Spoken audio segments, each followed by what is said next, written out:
You can't even afford to fix your son's shoes." Claire slid the divorce papers across the dinner table, her voice flat and cold. The crisp, white envelope skidded to a stop beside Julian's untouched plate. In the living room, 8-year-old Mason sat frozen on the couch, his small hands gripping a worn sneaker with a split sole, listening to every word. Julian said nothing. He only looked down at his calloused hands, the hands of a delivery driver, a man with no money, no status, no future in the city of Cleveland. That night, Claire walked out on the arm of a wealthy investor named Trevor Hayes. She never saw the phone light up in Julian's pocket. A single call, a number from New York. By sunrise, everything would change. The apartment on Delmore Street smelled of motor oil and instant coffee, and Julian Brooks had long stopped noticing either. He moved through the narrow kitchen, the way a man moves through a place he has memorized in the dark, pouring cereal into a chipped blue bowl, smoothing down the cowlick that rose every morning from the back of Mason's head.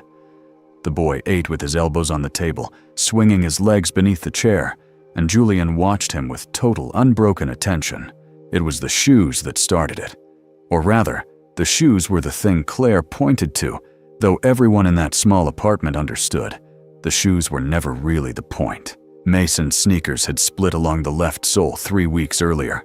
Julian had patched them twice with rubber cement and a strip of electrical tape, and twice the repair had held for a few days before peeling loose again. That morning, the boy had walked to the bus stop with a faint slap.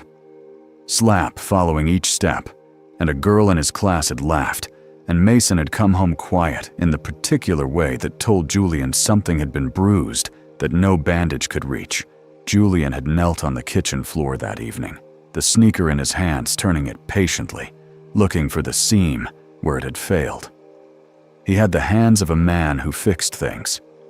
Broad knuckles, a thin white scar across one thumb, fingernails that never quite came clean no matter how hard he scrubbed. He told Mason he would have them good as new by the weekend. He meant it. That was the moment Claire walked in. She stood in the doorway in her tailored gray coat. Her hair pulled back a leather portfolio under her arm, and she looked at her husband, kneeling on the linoleum with a broken child's shoe in his hands, and something in her face closed like a door. "We need to talk," she said, not in front of him. But she said the rest of it in front of him anyway. They sat at the dinner table, the same table where Julian had helped Mason with his multiplication that afternoon, and Claire set down a single white envelope and slid it across the surface until it stopped against his plate. "I've already signed," she said. "I had it drawn up last week." Julian did not reach for the envelope. He looked at it for a long moment, then looked at her, and his voice when it came was low and even. "Last week. You can't even afford to fix your son's shoes." The words landed flat and final. "Do you understand? That 8 years old. And I'm the one buying him new ones because his father patches the old ones with tape." In the living room, Mason had gone very still on the couch, the broken sneaker clutched against his chest, and Julian saw him there and saw that the boy had heard and felt something tighten beneath his ribs that he kept entirely off his face. "Keep your voice down," Julian said. "Why, so he doesn't find out the truth he already knows, Julian. Kids always know." Claire's hands trembled, though whether from anger or something more complicated, even she could not have said. "I am 33 years old. I have given 7 years to this apartment that smells like a garage, to a man who drives other people's packages around the city for a living. I used to think it was temporary. I kept waiting for the part where things got better. And they didn't get better. You didn't even try to make them better." She said it like an accusation she had rehearsed. "That's the part I can't forgive. Other men want more. Other men claw their way up. You smile and you fix the toaster and you act like none of it matters." Julian's eyes moved almost involuntarily toward the door that led to the garage off the back of the apartment. It was an old reflex, and he caught it and brought his gaze back before she noticed. Behind that door, bolted to the concrete floor beneath a tarp and a stack of broken radios, was a steel safe that Mason had been told never to touch. Julian had told the boy it held important papers.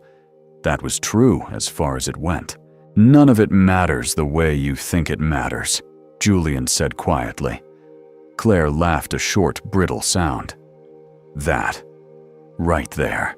That's exactly what I mean. You talk in riddles, and you live like this, and you expect me to call it wisdom." He did not answer. He had learned over the years that there were things a man could not explain to a person who had already decided not to listen. And there were things he had promised himself he would never explain to anyone again, for reasons that lived in a hospital corridor 8 years in the past, in a name he no longer said out loud. So he let her talk. He let the silence after her words do the work that argument never could. It was the wrong response. It was always the wrong response with Claire. His calm read to her as indifference, and his patience read as weakness. And the more steadily he met her storms, the more she felt she was screaming into a well. "There's someone else," she said finally. Her chin lifted as she said it, defiant, expecting him to break. "I want you to hear it from me. His name is Trevor. Trevor Hayes. He builds things, Julian. Real estate development funds. He is going to do enormous things. And he looks at me like I matter, like I'm going somewhere. And I am going somewhere. With him." Julian had known the name before she said it. Trevor Hayes had been circling Claire's company for months, a man who wore his ambition like cologne, the sort of investor who shook your hand while already calculating what you were worth to him. Julian had seen his type 1,000 times in another life. He had been in rooms with men far more dangerous than Trevor Hayes and walked out owning the building, but he said none of that. He looked across the table at the woman he had married in a courthouse with $12 in his pocket and a future she could not have imagined, and he felt beneath the ache a strange and terrible clarity. "All right," he said. Claire blinked. "All right. That's all you have to say. What would you like me to say?" For just a moment her certainty wavered, as though some part of her had wanted. The fight had wanted him to plead, because pleading would have proved he still loved her, and she could have walked away with that proof in her hands. But he gave her nothing to hold. The days that followed pressed in from every side.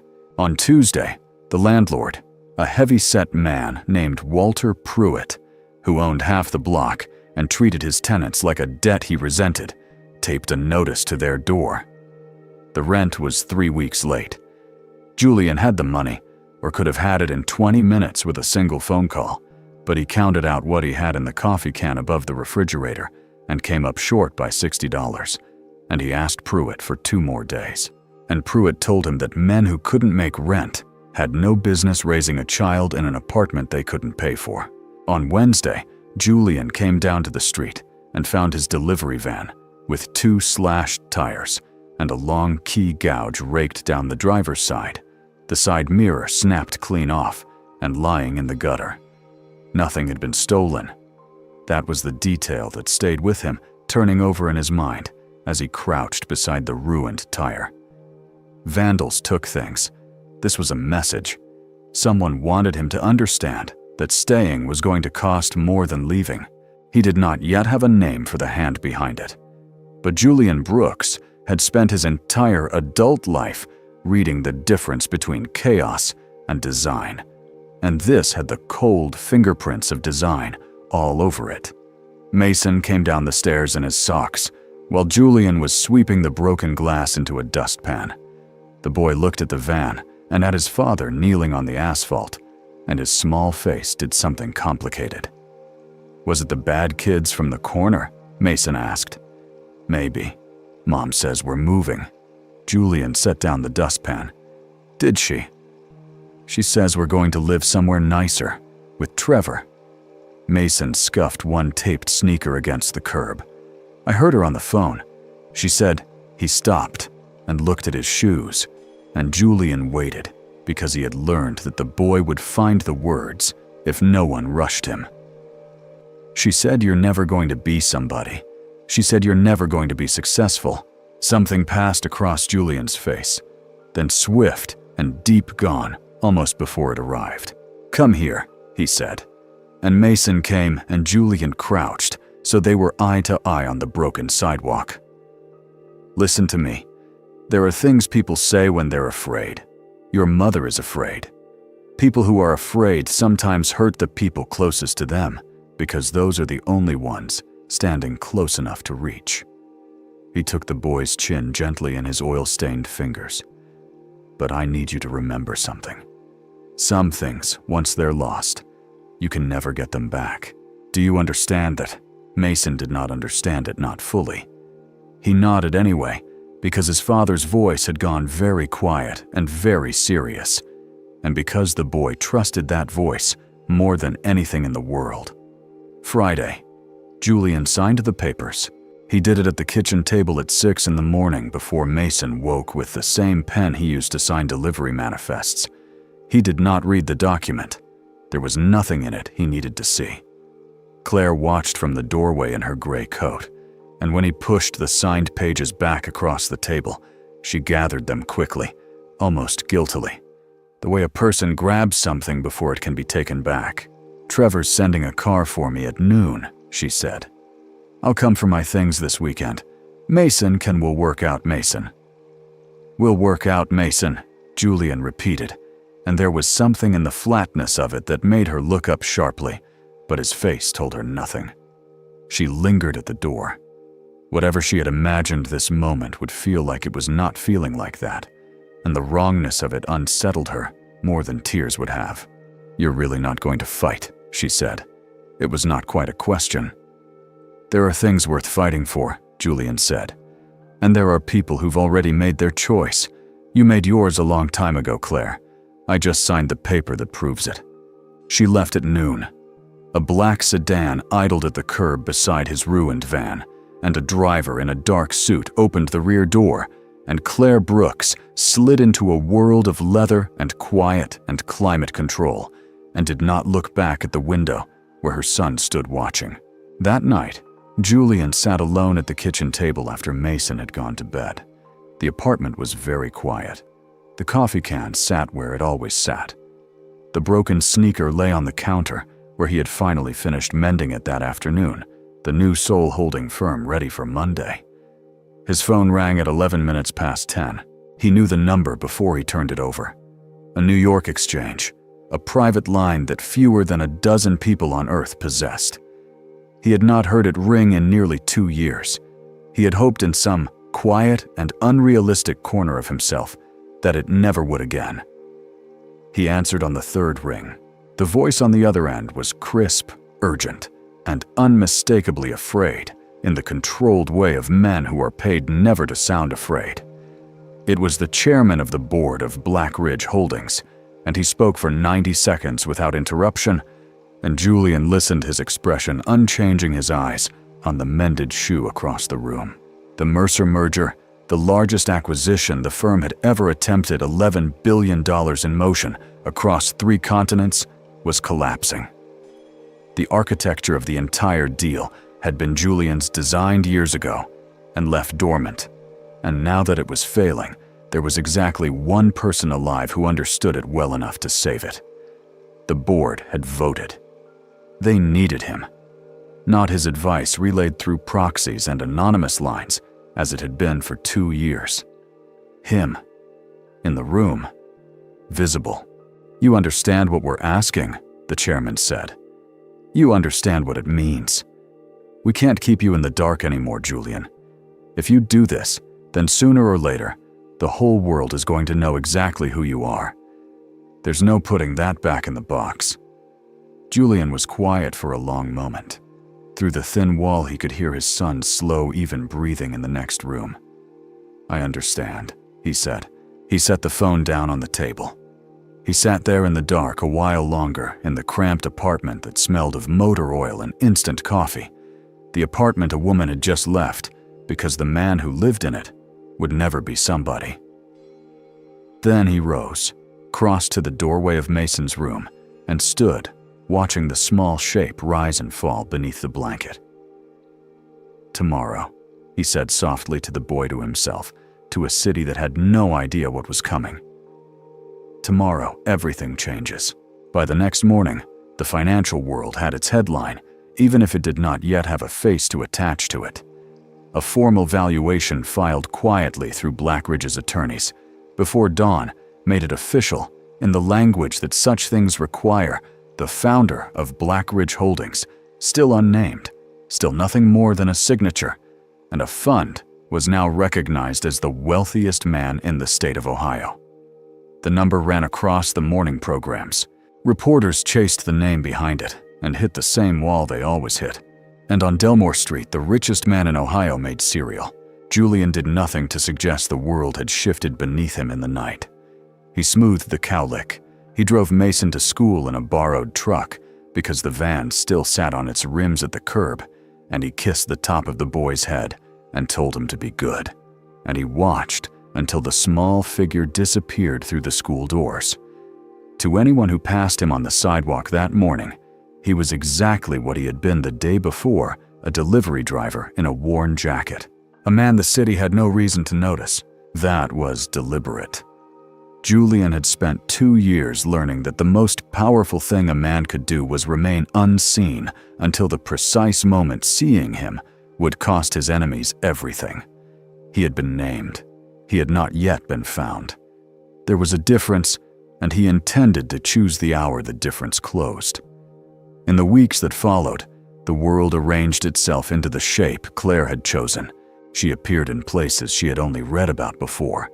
There were photographs, now Claire on Trevor Hayes' arm at a hospital fundraiser, Claire in a column about the city's rising couples, Claire laughing at a rooftop reception with a glass of something pale and expensive in her hand. She had a new address in a glass tower downtown and a closet that no longer smelled of motor oil, and when she came to collect the last of her things from the apartment, she moved through the small rooms like a woman visiting a country she had emigrated from years ago. Nobody believed Julian could stand against Trevor Hayes. Why would they? Trevor had money, and the particular kind of power that money buys in a mid-sized city. The developers who returned his calls, the council members who took his meetings, the reporters who printed his name with the word visionary attached.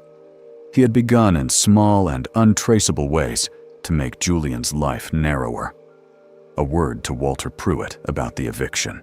A quiet suggestion to the temp agency that handled Julian's delivery contracts. Doors that had been merely difficult became all at once locked. Mason felt it sideways and without explanation. A boy named Cooper in his class had started calling him Garbage Kid because Cooper's father had heard from someone that the Brooks family was being put out of their apartment. Mason came home with his knuckles scraped one afternoon and would not say how, and Julian cleaned the cuts at the kitchen sink without lecturing him because Julian understood that there are insults a boy must answer and that the answering is not always wrong. "They said you can't take care of me," Mason said, his voice small over the running water. "They said Mom left because you're poor." Julian dried the boy's hand with a dish towel. What do you think? Mason considered this with the seriousness only an 8-year-old can bring to a question. "I think you fixed my shoes." "I did fix your shoes." "So they're wrong. Some people." Julian said, "Measure a man by what's in his pockets. And some people measure him by what he'd give up everything in his pockets to protect. You'll meet both kinds your whole life, son. Try to be the second kind." Through all of it, the city had developed an obsession. The financial pages had been running the same story for weeks in different shapes. Blackridge Holdings, the secretive investment fund, whose holdings reached into half the major firms in the state, was at the center of the largest merger anyone could remember, and no one knew who ran it. The fund had a chairman, aboard a wall of attorneys, but every thread when pulled led back to a single founder whose name had never once appeared in print. Speculation had become a sport, a reclusive heir, a foreign consortium, a man who did not exist at all, invented as a legal fiction. The mystery had grown so large that it had detached from any individual and become a kind of weather the whole city lived under. Claire read these stories the way everyone did, with idle fascination, never once connecting the faceless titan in the headlines to the man who had knelt on her kitchen floor with a broken sneaker in his hands. The night it broke open was the night of the Sterling Gala in Chicago. It was the largest gathering of money in the region, a black tie event, where the men who moved the markets came to be seen moving them, where a single conversation beside the bar could redirect millions. Trevor Hayes had secured a table near the front, and he arrived with Claire on his arm, in a gown the color of deep wine, and for an hour they were exactly what they had come to be, the city's new power couple, ascending, photographed, envied. Claire felt for the first time in years that she had arrived somewhere. Men shook Trevor's hand and let their eyes travel approvingly to her. A society columnist asked her name and spelled it back to her correctly. The chandeliers threw light across a sea of people who mattered, and she stood in the middle of it and let herself believe she had finally chosen right. Then something changed in the room. It started near the entrance and moved inward like a current, a turning of heads, a dropping of conversations mid-sentence, a strange and electric hush that spread table by table. Claire felt it before she understood it. People were rising to their feet. Not a few people. Hundreds of them, the most powerful figures in 3 states, standing the way a congregation stands. A man had entered in a black suit that fit him like armor worn into battle. He moved without hurry, without any visible awareness of the silence collapsing around him, and the chairman of the largest bank on the floor, a man who had kept senators waiting, crossed the room personally to meet him and shook his hand with both of his own. Claire's glass stopped halfway to her mouth. She knew the walk before she let herself know the face. She knew the set of the shoulders, the stillness, the way the man carried quiet through a loud room like a stone carries weight through water. The wine in her glass trembled. It was Julian. A microphone had appeared at the front of the room, and the gala's host was saying something Claire could not hear over the rushing in her own ears. And then Julian stepped to the podium, and the entire hall held its breath as one organism.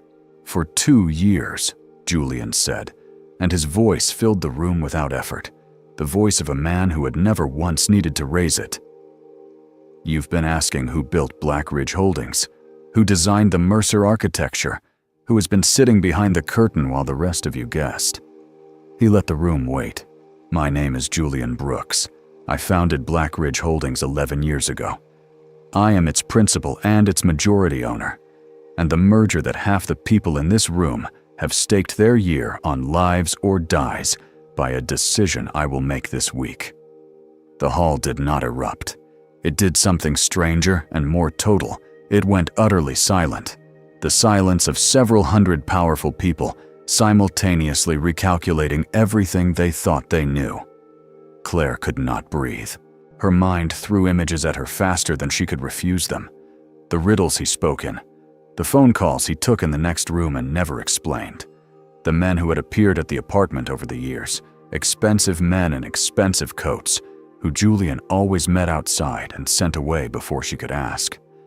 And the ring, the heavy signet ring she had found once in the pocket of his work jacket and asked about, and that he had brushed off as an old keepsake, and that she now understood, with a cold, plunging horror, bore the same mark she had seen 1,000 times in the corner of the Black Ridge letterhead in the newspapers. She had been married to the faceless titan. She had washed his work clothes and complained about the smell of motor oil and slid divorce papers across the table at the richest man in the state. Across the room, Trevor Hayes had gone the color of paper. His mind was running a different calculation, and the answer it kept arriving at made his stomach turn. His development fund, the engine of everything he was, the thing that made him visionary instead of merely loud, had been financed 18 months ago through a chain of intermediaries he had been too arrogant to fully trace. The capital had come through a holding company, and that company through another, and the trail had vanished into exactly the kind of fog that surrounded Blackridge. He had built his empire, he now understood, on the patient money of the man whose wife he had taken. The reception became a different thing after that. People who had not noticed Julian an hour before now arranged themselves to be near him. And Julian, who wanted none of it, moved through them with a courtesy that never warmed his eyes, finding Claire across the crowd exactly once. He did not glare, he did not smile. He simply looked at her, the look of a man recognizing someone he used to know, and then he turned back to the chairman of the bank and resumed a conversation worth more than everything Trevor Hayes owned. It was Claire who came to him. She found him near a tall window, momentarily alone, the lights of Chicago spread out below. "You let me believe." Her voice would not hold steady. "All those years. You let me think we were drowning. You let me beg you to want more." "I never lied to you, Claire." Julian's tone was not cruel. That was the part that undid her. There was no cruelty in it at all, only a terrible settled calm. "You asked me to be someone who clawed and grasped and measured his worth in towers. I had already been that man. I knew what it cost." "Cost you what?" she demanded. "What could it possibly have cost you to just tell me the truth?" He looked at her for a long moment, and something moved behind his eyes, a grief so old it had become part of the architecture of his face. "More than I was ever willing to pay again," he said, and he stepped past her into the crowd. What he did not say, what he had said to no one in 2 years, was the shape of that cost.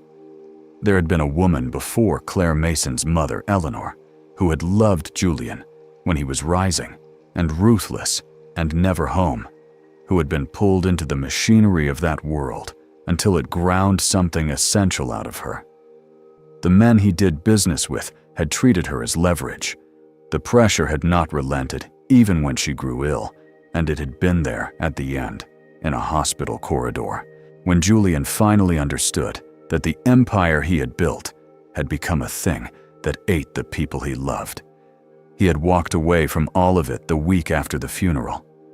He had taken his infant son to a small apartment in a working neighborhood and chosen deliberately to raise the boy as the child of a delivery driver, out of sight of the men who measured human beings by their usefulness. He had run Blackridge through proxies and anonymous lines so that no one would ever again be able to reach the people he loved by reaching him. He had married Claire as that man, the plain one, the patient one. He had hoped foolishly that she had wanted that man. He had been wrong, and the wrongness had cost him nothing he had not already braced to lose. In the days after the gala, the structure of Trevor Hayes' world began to fail. It happened the way real collapses happen, not with a single blow, but with a withdrawal of the thing that had been holding everything up. The patient capital that had financed Trevor's development fund came due, and the intermediaries who had been so accommodating grew suddenly immovably formal. Lines of credit that had always renewed did not renew. A bank that had been eager became cautious and then cold. Trevor made call after call and felt the temperature of the entire city drop around him, and somewhere in the middle of it, he understood that he was not being attacked. He was simply being released. The hand that had been quietly holding him aloft for 18 months had opened, and there was nothing beneath him but the distance he had climbed. He confronted Julian once at the Blackridge offices, having talked his way past 2 layers of people who clearly did not want him there. "You're destroying me," Trevor said, "over a woman. You're going to burn down everything I built over a woman who chose me." Julian regarded him from behind a desk that Trevor would have killed to sit at. "I'm not destroying anything, Mr. Hayes. I'm withdrawing my support. There's a difference, though. I understand it doesn't feel like one from where you're standing." He closed the folder in front of him. "You slashed the tires on a delivery van. You leaned on a landlord to put a child out of his home. You did these things to a man you believed had nothing because you enjoyed the certainty that he couldn't answer." Julian's eyes were very steady. "I'm answering. That's all this is. Trevor's fund failed publicly within the week. The reporters who had called him a visionary now called him overextended, then troubled, then finished. He stood in front of cameras on the courthouse steps and tried to project confidence, and projected only a man watching the floor disappear. And Claire, who had tied her own ascent to his, felt the ground go with him.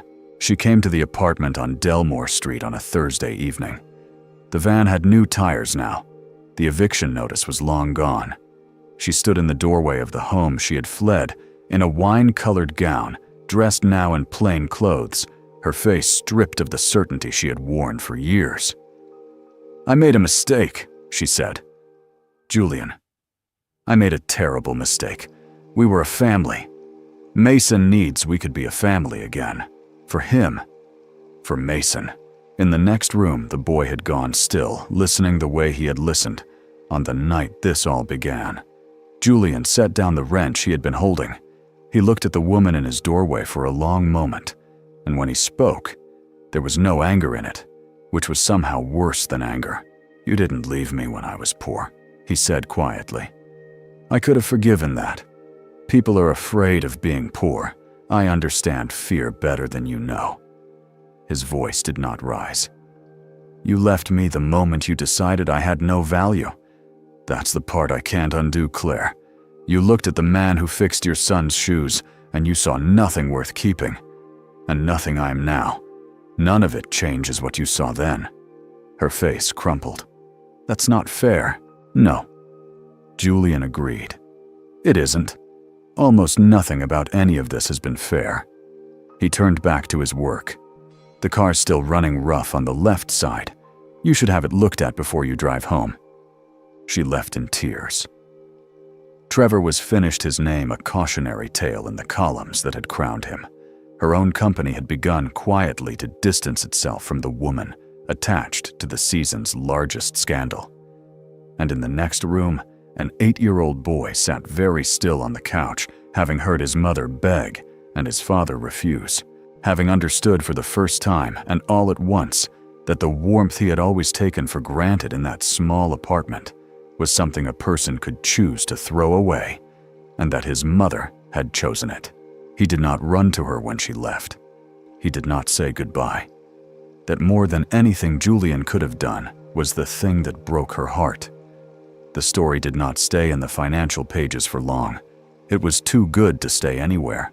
A man who drove other people's packages around Cleveland, who patched his son's sneakers with electrical tape, who let a landlord threaten to put him on the street. That same man was the silent owner of Black Ridge Holdings, the one whose unnamed signature had already been called the wealthiest in the state of Ohio. Now the name had a face. The reversal was irresistible. It ran on the morning programs and the evening ones in the papers and across every feed. The photograph of Julian in his black suit at the Sterling Gala, set beside a grainy image someone had dug up of him, loading boxes into a van. The contrast did the work no headline could.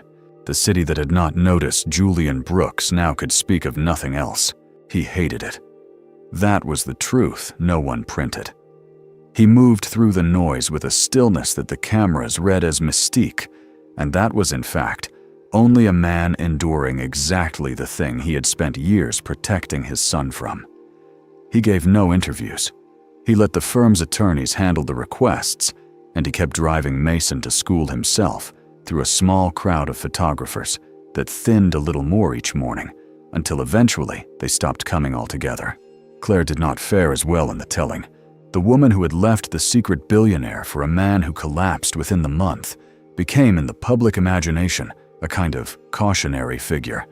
The wife who could not see what was in front of her, who traded gold for paint because the paint was shinier. Her company, which had once valued her, found her name too entangled with the season's scandal to keep her near its clients. The distancing was quiet and complete. She had built a life on being associated with rising things, and she learned how quickly that same logic turns when the things begin to fall. But the public verdict was not the wound that mattered to her. The wound that mattered was 8 years old and would not look at her. Mason had grown quiet in a way Julian recognized and feared. The boy still went to school, still played, still ate his cereal with his elbows on the table. But a door had closed somewhere behind his eyes, and Julian found him one evening sitting on the back step that led to the garage, turning his mended sneaker over in his hands, the way Julian himself turned broken things. "Dad," Mason said without looking up, "can I ask you something, and you tell me the true answer?" Julian sat down on the step beside him. "Always. If you were rich the whole time." The boy struggled with it the way he struggled with the questions that were too big for the words he had. "Why did we live like this? Why didn't I get the good shoes? Why did Mom have to think we were poor?" His voice cracked. "Why did you let her leave when you could have just shown her, and she would have stayed?" It was the question Julian had known would come and dreaded and never found a clean answer for, because the clean answer required him to open a room he had kept locked since a hospital corridor 8 years gone. He looked out at the small, dark yard for a while. Then he reached over and took the sneaker gently from his son's hands, the way he had taken it on the night this all began. "Your mother," he said quietly. "Your real mother. Eleanor. I've never told you much about her." Mason went very still. He had only ever heard the name in fragments. "She married me when I was a different man than the one you know. I was building Black Ridge then, and I was good at it better than almost anyone, and I never let myself forget it. I was in every important room. I was never home. And the men I did business with, the kind who measure people by how useful they are when they couldn't reach me, they reached for the things I loved. They used your mother to get to me. They never let her be a person. Just a way in." His thumb moved over the mended sole. "She got sick, and even then they didn't stop. And I sat in a hospital at the end of it, and I understood that I had built something that ate the people I loved alive. So the week after we buried her, I took you were a baby, and I walked away from all of it. The towers, the name, the man who measured everything." Mason was crying now, silently, the way children cry when they understand they are being trusted with something too heavy for them. "I moved us here," Julian went on, "and I ran the company through other people so no one would ever know to come looking for you. The shoes, the apartment, the small life, I didn't give you that, because I had no choice, son.